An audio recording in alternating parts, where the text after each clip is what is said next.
De manière générale, travailler en contact avec le public expose les salariés à des risques d'incivilité, d'agression, de violence.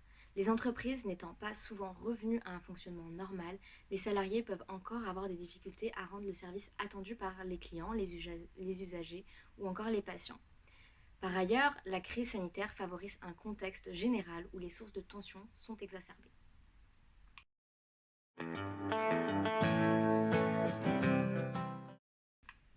Les actions de prévention à mettre en œuvre reposent sur deux axes principaux.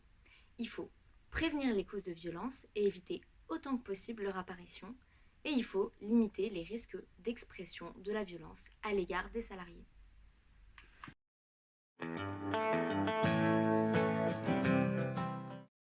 Pour agir sur les causes de la violence, vous pouvez par exemple définir explicitement les engagements de la structure envers le public et faire connaître leurs modifications liées à la crise sanitaire.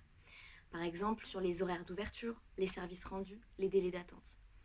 Il faut également maintenir la qualité de la relation de service, avec par exemple une mise à jour régulière des informations utiles au public, disponibles sur différents canaux de communication externes, mais également la proposition de différentes alternatives pour le traitement des demandes.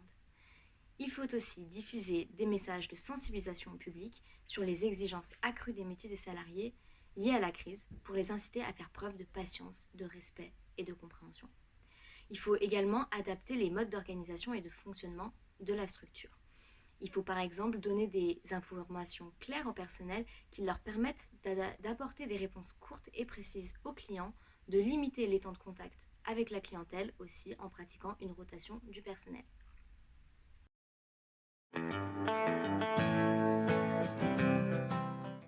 Pour agir sur les risques d'expression de la violence à l'égard des salariés, vous pouvez aménager des espaces d'accueil du public avec une organisation des files d'attente, une signalétique claire et appropriée au lieu.